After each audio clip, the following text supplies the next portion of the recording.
back with another question and answer time with Chris. So, Chris, you ready to go? Yep, we're ready. Great. Our first question has to do with eschatology. Okay. And it's from Seth. And he said, I recently listened to a message of yours, and I'm confused about your eschatology. What is your belief? Pre-trib, mid-trib, post-trib, amillennial? Yeah. So, do you have any response to that? Help him out? Well, let me say this. I believe that Jesus is coming back for a victorious church.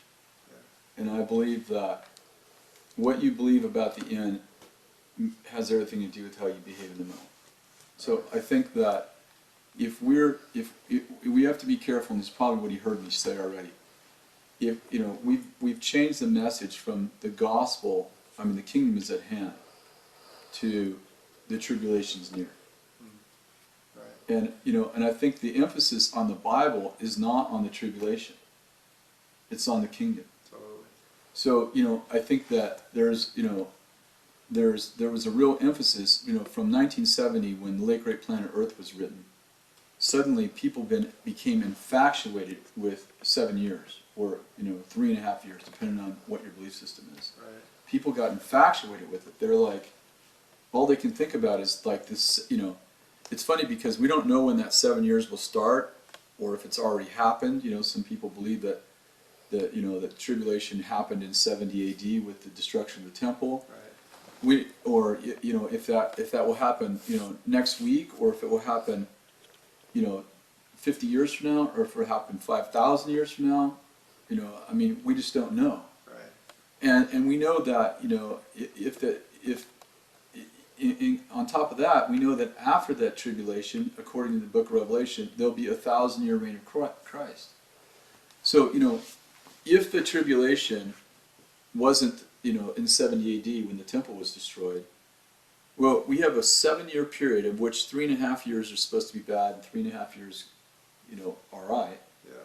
So, we're preaching about 3.5 years. We're focusing on 3.5 years. We have charts, we have all these. We force people into opinions about, are you a pre-trib, are you post-trib, are you amillennial, what are you, Yeah. And I'm like, that's not the emphasis of the Bible. The emphasis of the Bible is the kingdom is coming, His will is done on earth as it is in heaven. Right. So the emphasis is on the King and His kingdom coming. The message of the gospel is that the kingdom's at hand. Yeah. And so, the question, just what we need to realize is that, there are things written, about the coming king.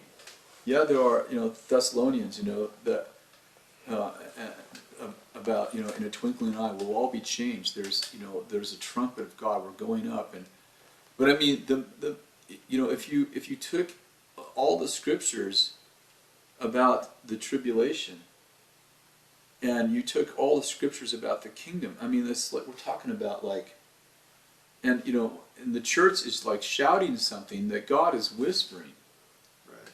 Not that there isn't going to be a judgment day, not that there isn't a hell, not that there isn't a place for bad people to go who refuse to receive the King, but that the emphasis in God is not on the tribulation or on things going wrong. It's on, the prayer of Jesus, Matthew 6, pray this way, Our Father who's in heaven, hallowed be your name. Your kingdom come. Yeah. Your will be done on earth as it is in heaven. The emphasis is on the King and His kingdom coming. Right. Not on the tribulation, the Antichrist. In fact, 1 John says, you've heard Antichrist is coming. As a matter of fact, there's a whole bunch of them in the world already. Right. So, we're preaching about Antichrist, and 1 John says, 2,000 years ago, John says, the Antichrist, who also wrote the book of Revelation, there's already Antichrist in the world. Right. So it's like, okay, so, why are we emphasizing something God's not emphasizing? I'm not saying we shouldn't talk about it. I'm just saying it shouldn't be a core message of the church. Right.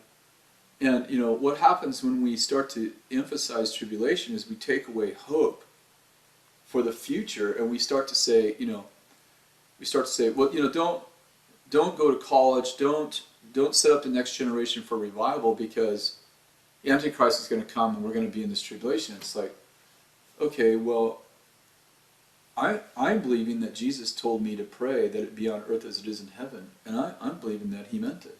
Yeah. That the outcome of my prayers is that God would come on earth as it is in heaven. So he asked a question because I know he'd like to, I know that he would like me to answer it directly. Well, I'm a amillennialist. I'm a pre-trib. I don't think in those terms, so I can't answer the question in those terms. Right. Yeah. Okay. I think it's just good to hear some of your Yeah, thoughts on that. totally. I know that's probably, you probably heard out of this question and answer session exactly what you heard in my message. Right. Yeah. Okay. Well, the next one is somewhat related. It's about Okay. apostolic eschatology. Okay. It's from Brent. And he said he just listened to your teaching about it. He understands the on earth as in heaven part. Mm-hmm. However, he says, what if it's God's will to allow suffering for his bride to bring purity and sanctification? I don't mean only suffering or any terrorist spirit stuff, but Paul and other New Testament writers seem to appreciate suffering as a blessing and gift. How can I reconcile your teaching with such scriptures? Does that make sense? Yeah, I think it does. And, obviously, Peter talked about suffering in 1 Peter. I think it's mentioned 17 times, the word suffering.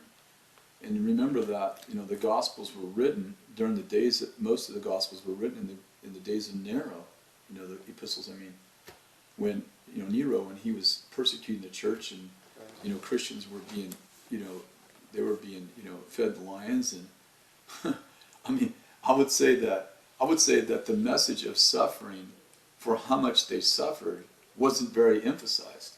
Wow. If we were writing in the days of Hitler, we were Jews writing in the days of Hitler, I can't imagine we would be writing about anything but suffering. Yeah, that's good. And so, most of the epistles were written in this intense persecution. And of course, there's lots of things about persecution in there, but there's tons of stuff about joy and about living, a righteous life, and you know what I'm getting at. Right. So, is suffering part of the gospel? Yeah, it is.